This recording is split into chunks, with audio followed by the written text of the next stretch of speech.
everyone and welcome, my name is Ali. I've literally just got hands on with Call of Duty Ghosts. I've got exclusive gameplay of multiplayer for you guys. It's absolutely awesome. If you enjoyed the video, give it a thumbs up. I've got lots more information coming, lots more gameplay coming, really exciting times. But without further ado, let's jump into the gameplay.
So there we go guys, a look at some Call of Duty Ghosts multiplayer gameplay. I'm going to have a lot more on my channel, a lot more information here on my channel. I got a chance, as you know, to play it in LA as you saw in the introduction, which is really awesome. So I've basically got a sort of inside knowledge as to what it feels like, what it's like to play this game, and I'm going to share that with you guys by breaking down what you've just seen. So focusing on the KEM strike that I managed to call in, is a little bit like a mini sort of nuke or mini Moab. I'm going to break down absolutely everything, starting off with the beginning of the clip. So if you have a look at the beginning of the clip here, I'm using an assault rifle with a standard sort of red dot sight on it. This, I believe, is called the SC 2010 assault rifle. It's similar in performance wise to sort of like an ACR Modern Warfare 3, low recoil, not too much damage. It's nice for my sort of play style, and it's good if you're sort of going to try and go for mid-range kills. And then on the left hand side, this is the perk selection I've chosen for this class. I've got sleight of hand so I can reload faster, agility so I can move around quicker on the map, blast shield so I don't take quite as much explosive damage, and ping is a new perk,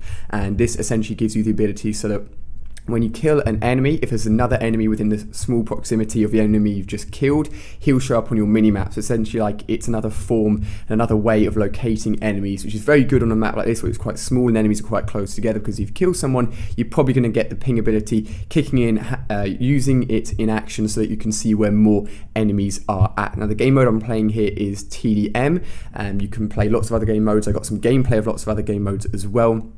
But we're going to be focusing on this clip here, and if we have a look in the top left, we can see that the minimap's been changed quite a lot, and this is something that I noticed very early on, and it's quite exciting because it's a zoomed out version of what we're used to seeing from the minimap, which means you can see a lot more of the map, and it's also no longer a square, it's a 16:9 box, which means you can see more to your left, more to your right. It essentially promotes more aggressive play, denotes the use of camping quite as much, because if you are camping somewhere, you're going to be appearing on people's mini-maps from quite a while away, or quite a distance away, and it means you can be spotted easily and be taken out. So definitely promoting aggressive play. Now if you move on to the next image here, we can see I'm throwing out an IED. I believe this replaces the Claymore, and once you throw it, it's placed on the ground and it sort of flashes red so the enemies can spot it. But if an enemy goes within the proximity of it, it'll explode and kill them.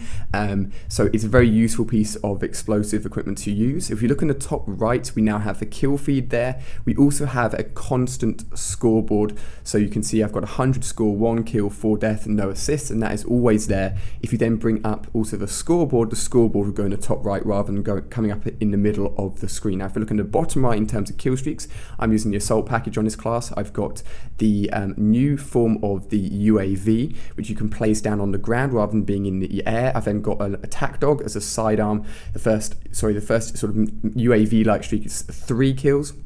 The dog is 5 kills, and the next one's a juggernog suit where you can run around with a knife, and that's a 9 kill streak. So that's everything that's happening on screen there. Now the next thing happens is I'm actually getting a field order, and I actually pick up a suitcase to get this. Now what happens is if you kill the player that's top on the other team, he can drop a suitcase.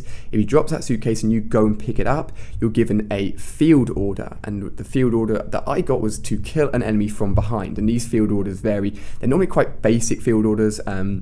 A few of them that I got were pick up an enemy gun and get a kill with it, get 2 kills with your pistol, go on a 3 knife streak. They're sort of small little challenges, but you have to do it within that life once you've picked up the suitcase. And if you complete the challenge, you'll be rewarded with a care package instantly. Now the map that I'm actually playing on, which I believe is called Strike Zone, is a little bit different, because if you complete a field order on Strike Zone, rather than getting a care package with a random streak in it, you'll actually get the KEM strike that I got, the mini nuke essentially.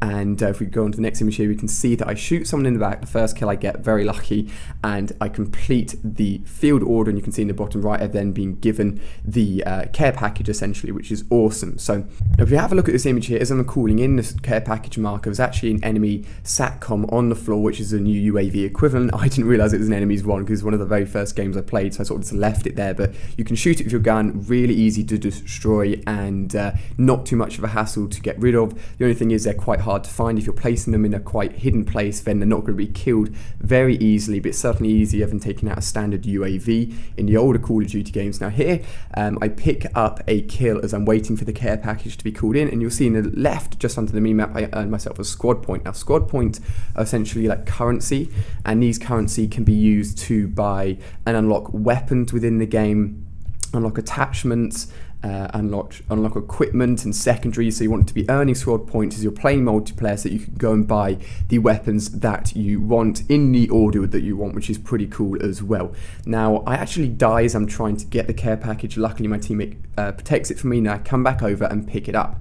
As you can see here, the actual icon for the care package is similar to the nuclear symbol in Black Ops 2, with a sort of death character there, and it is called a KEM strike. It's not something we've heard of before, but once I captured it, I then call it in using the PDA here, and there's a 5-second countdown. And then once you've called in the KEM strike, the countdown goes down from 5 seconds. You sort of pull out a PDA, press a button, and then it starts to be called in. And on this map specifically, as I was saying, Strike Zone, once you called in this streak, the whole screen will go red as if you called in a nuke. The whole of the team, as you can see, the enemy team in the top right have been killed. Your team won't be killed, which is awesome. And then on this map specifically, one of the dynamic map features is the fact that the whole map actually sort of becomes crumbled, basically the whole map visually, and actually the ability of getting around the map changes, so it completely changes once you've called in that KEM strike, which is really awesome, a new dynamic map feature, and I knew you guys would want to see this streak as soon as possible. And now I actually go and get a SATCOM here, as you can see on screen. I didn't call it in, but if you do call it in, it will just appear by your feet, a bit like a sentry gun or whatever. In previous Call of Duty games, you just place it on the floor, and then it will go into effect until its timing runs out or an enemy comes along and actually shoots it. And this kill streak can actually be stacked in a certain way, but I'll probably talk about that in a different gameplay, because we're coming towards the end of what happened within this footage here. Now hopefully you guys have enjoyed this. If you've listened all the way through to the end to this point, give the video a thumbs up, and if you do so, I really appreciate it. Now I've got lots more clips for you guys, but I didn't want to just put out lots of short clips with no explanation. So what I'm going to do is similar in this way to the video I've done here. I'm going to put out clips and then talk about exactly what happened throughout the clips, so you guys understand what's going on, you get a better idea of multiplayer, because it's cool watching the stream and then seeing stuff happening, but you probably don't understand or fully understand what's going on. So this gameplay here was focused on that kill streak, the KEM strike. Now, in terms of actually getting more in one map, I believe if you're the first person to get the KEM strike like I was on this map, you call it in, it kills the enemy team once, it changes the map once. I don't believe you can then get another KEM strike within the same game, but I'm not sure. I don't think anyone else, when I was playing multiplayer early, managed to get 2 within one game, so I believe it's just 1, and then after that you can't get 1 again until you're playing a new map or you're playing a new game. But hopefully you guys have enjoyed the video. As I said, make sure you're subscribed. I'm going to do another video where you actually see myself being killed by the KEM strike. If you want to see that, I'm going to have some sniper clips I'm going to be showing off some of the assault kill streaks, loads and loads and loads of awesome multiplayer gameplay here on my channel for you guys over the next few days. Make sure you're subscribed, make sure you're checking out more videos here on my channel. I've had an awesome time playing Call of Duty Ghosts multiplayer. I hope you guys have enjoyed the video. Let me know what you think of this streak in the comment section down below, and I'll see you guys in a very short while on more Call of Duty Ghosts multiplayer gameplay. Cheers for watching, guys.